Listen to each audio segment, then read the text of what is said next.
আরব আমিরাতের সেই সামরিক ঘাঁটিতে দিনটা শুরু হয়েছিল একদম স্বাভাবিকভাবে।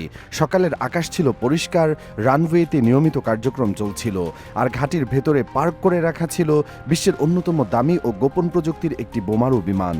কিন্তু কেউই কল্পনা করতে পারেনি মাত্র কয়েক ঘন্টার মধ্যে উত্তেজনা আর সামরিক সতর্কতার এক নাটকীয় দৃশ্যে সেদিন দুপুর গড়িয়ে বিকেল হতেই পরিস্থিতি বদলাতে শুরু করে। ঘাঁটির একটি গুরুত্বপূর্ণ ইউনিটে হঠাৎ জরুরি সংকেত পৌঁছে যায়। এক পাইলটের মোবাইল ডিভাইসে আসে উচ্চ অগ্রাধিকার সতর্কতা। বার্তাটি ছিল সংক্ষিপ্ত কিন্তু ভয়াবহ।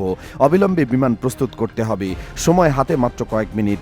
সাধারণ পরিস্থিতিতে এত বড় একটি স্ট্র্যাটেজিক বোমারু বিমান প্রস্তুত করতে অন্তত 15 থেকে 20 মিনিট সময় লাগে।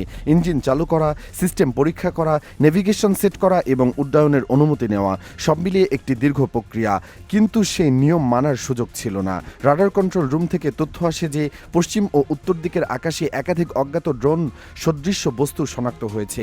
প্রথমে সংখ্যাটি ছিল 2, কিন্তু কয়েক মিনিটের মধ্যে নতুন স্ক্যানে দেখায় যে আকাশে আরও অনেকগুলো উড়ন্ত বস্তু প্রবেশ করছে।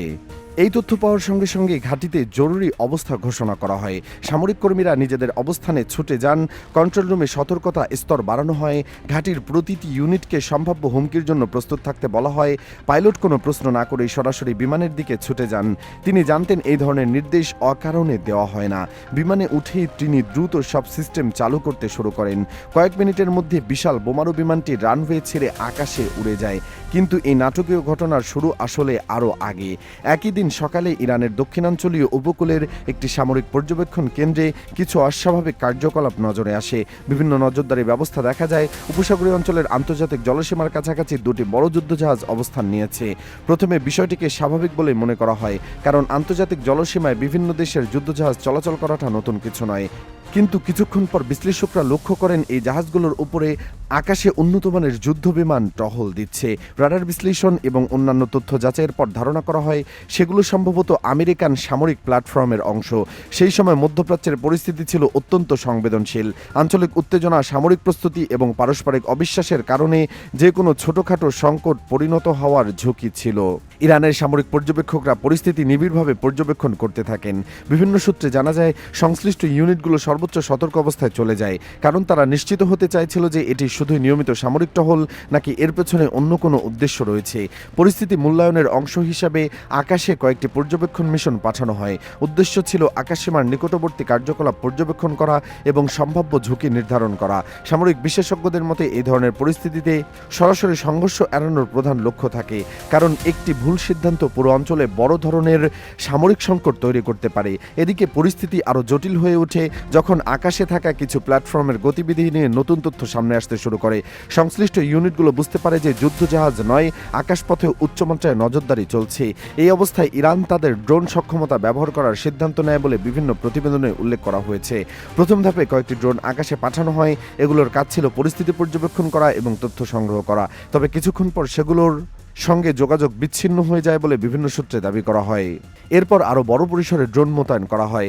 একাধিক দিক থেকে উড়ে যায় এই ড্রোনগুলো এমনভাবে পরিচালিত করা হয় যাতে তাদের গতিপথ নির্ধারণ করা কঠিন হয়ে পড়ে। সামরিক বিশ্লেষকদের মতে আধুনিক ড্রোন যুদ্ধের মূল শক্তি এখানেই। একটি ড্রোনের মূল্য যেখানে তুলনামূলক কম, সেখানে সেটিকে প্রতিহত করা অনেক সময় অত্যন্ত ব্যয়বহুল প্রতিরক্ষা ব্যবস্থা ব্যবহার করতে হয়। অন্যদিকে উপসাগরীয় অঞ্চলের একটি সামরিক ঘাঁটির রাডার অপারেটররা দ্রুত বুঝতে পারেন যে আকাশে অস্বাভাবিক কিছু ঘটছে। স্ক্রিনে দেখা যায় একাধিক উড়ন্ত বস্তু বিভিন্ন দিক থেকে এগিয়ে আসছে। সঙ্গে সঙ্গে উচ্চ পর্যায়ে সতর্কতা জারি করা হয়। সবচেয়ে বেশি গুরুত্ব দেওয়া হয় ঘাঁটির ভেতরে থাকা কৌশলগত সম্পদগুলোর নিরাপত্তাকে। বিশেষ করে সেখানে অবস্থান করা অত্যন্ত মূল্যবান বোমারু বিমানটিকে দ্রুত সরিয়ে নেওয়ার সিদ্ধান্ত নেওয়া হয়, কারণ সামরিক দৃষ্টিকোণ থেকে এই ধরনের একটি প্ল্যাটফর্ম হারানো শুধু আর্থিক ক্ষতি নয়, বরং কৌশলগতভাবে বড় ধাক্কা হতে পারে। পাইলট ও গ্রাউন্ড ক্রুরা অসাধারণ দ্রুততার সঙ্গে কাজ শুরু করেন। স্বাভাবিক সময় যে প্রক্রিয়া সম্পন্ন করতে দীর্ঘ সময় লাগে সেটি জরুরি পরিস্থিতিতে কয়েক মিনিটের মধ্যেই শেষ করা হয়।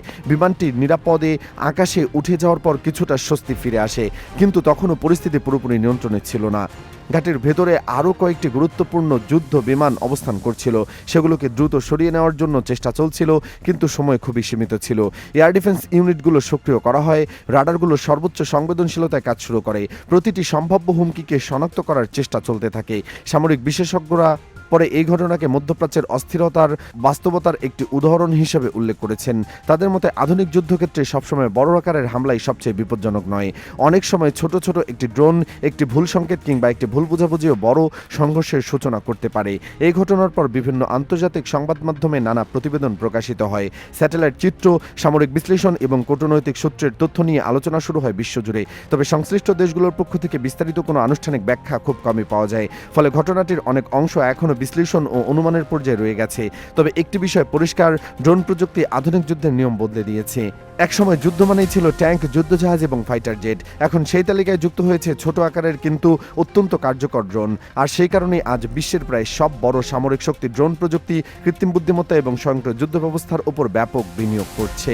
কারণ ভবিষ্যতের যুদ্ধ আকাশে কে শক্তিশালী, কার কাছে বেশি অস্ত্র আছে তা দিয়ে নির্ধারিত হবে না, বরং নির্ধারিত হবে কে দ্রুত তথ্য সংগ্রহ করতে পারে, কে দ্রুত সিদ্ধান্ত নিতে পারে এবং সবচেয়ে কম খরচে সবচেয়ে বড় কৌশলগত প্রভাব তৈরি করতে পারে।